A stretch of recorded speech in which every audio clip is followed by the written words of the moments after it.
আপনাকে electrician trade সেশনে স্বাগত জানাই। আজকে আমরা শিখতে চলেছি কি করে বাস বার আর বাস কাপলার ইনস্টল করতে হয় এলটি লাইনে। এই সেশনের শেষে আপনারা শিখতে পারবেন বাস বার ইনস্টল করার সঠিক জায়গা নির্ধারণ করতে এবং বাস কাপলার সহ বাস বার নির্বাচন করতে, বাস বারকে মাউন্টে ফিক্স করতে, বাস বার সিস্টেমে আপনি প্লাগ ইন বক্স ঢোকান এবং বাস কাপলারও, বাস বার এর আর্থ কন্টিনিউটি এবং ইনসুলেটর রেজিস্ট্যান্স পরীক্ষা করতে। ইলেকট্রিশিয়ান টুল কিট এবং প্রয়োজনীয় যন্ত্রপাতি। Electrician tool kit DE spanner set 6mm to 25mm, crimping tool kit, adjustable height সহ মই, high stool, hand hacksaw frame, maker, available current rating এবং স্ট্যান্ডার্ড লেন্থের bus bar, current rating, plug in boxes 32 ampere, bus bar bracket, MS flat, bus bar বা GI pipe suspend করার জন্য আর সমস্ত supporting accessories, extension standard অ্যাক্সেসরিজের জন্য nuts and বোল্টসের আকার ও পরিমাণ।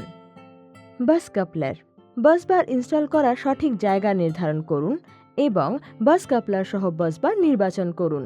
ইন্ডাস্ট্রিয়াল ওয়ার্কশপ আর কারখানাগুলিতে মেঝেতে অনেক মেশিন ঘনিষ্ঠভাবে ইনস্টল করা থাকে, কিন্তু আন্ডারগ্রাউন্ড তার বা ওভারহেড তারের মাধ্যমে এই মেশিনগুলোকে ইলেকট্রিক সাপ্লাইয়ের সাথে যুক্ত করা কষ্টকর পদ্ধতি, যার ফলে শক লাগার বিপদ হতে পারে।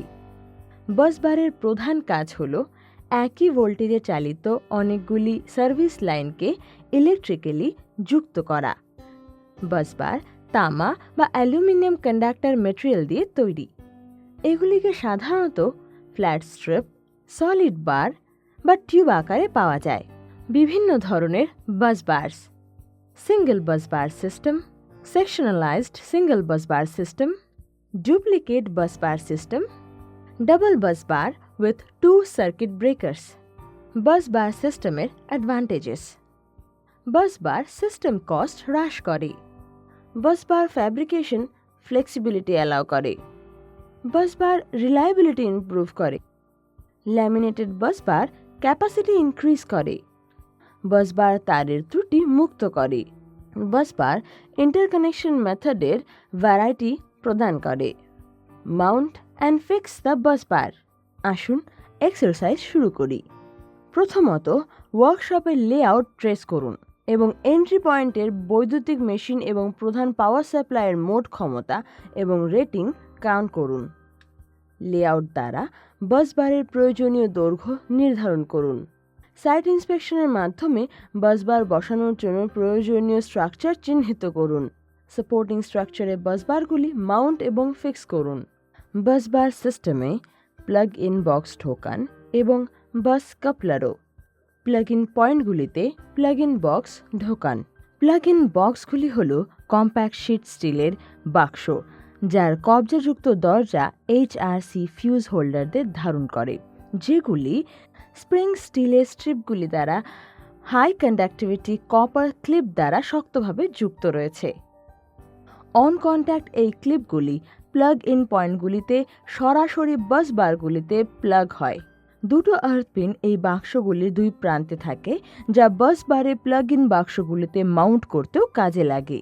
বাস কাপলার ব্যবহার করে যান্ত্রিক এবং বৈদ্যুতিকভাবে নতুন বাস বার জোড়া করুন যদি অন্য দৈর্ঘ্যের প্রয়োজন হয়।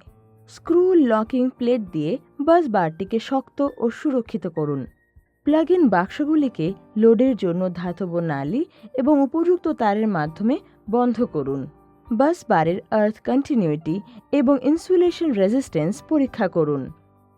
আর্থ কন্টিনিউটির জন্য বাস বার টেস্ট করুন। ল্যাম্পের সাহায্যে আর্থ কন্টিনিউটি টেস্ট। কন্ট্রোল প্যানেলে বাস বারে কোনো সাপ্লাই থাকা উচিত নয়। এই ল্যাম্পে 230 ভোল্ট বা 100 ওয়াটের রেটিং অফ টেস্ট ল্যাম্প নিন, যা সাপ্লাই পয়েন্ট P ফেসে যুক্ত হবে। অর্ধেক লিড এবং বাস বার কন্ট্রোল প্যানেল আর্থ পয়েন্টে যুক্ত হতে হবে। আর্থ টার্মিনাল: যদি ল্যাম্প উজ্জ্বলভাবে জ্বলে, মানে বাস বার কন্ট্রোল প্যানেল আর্থিং ভালো। যদি ল্যাম্প ভালোভাবে না জ্বলে, তাহলে ধরে নিন যে বাস বার কন্ট্রোল প্যানেল আর্থ করা ছিল না, মানে খোলা। কন্টিনিউটি এবং ইনসুলেশনের জন্য সিস্টেম চেক করুন। সমস্ত পরীক্ষা পরিচালনা করার পর এবং অ্যাসার্টেনিং পরীক্ষার ফল ঠিক আছে কিনা তা নিশ্চিত করার পর ট্রাইফারকেটিং বাক্সের সাথে বাস বারটিকে ইনকামিং সাপ্লাই কেবিলের সাথে যুক্ত করুন। রিক্যাপ: এই সেশনে আমরা শিখেছি কিভাবে বাসবার ইনস্টল করার জন্য তার জায়গা নির্ধারণ করবেন এবং বাস কাপলার দিয়ে বাসবার নির্বাচন করবেন। বাসবারকে মাউন্ট এবং ফিক্স করতে বাসবার সিস্টেমে আপনি প্লাগ ইন বক্স ঢোকান এবং বাস কাপলারও।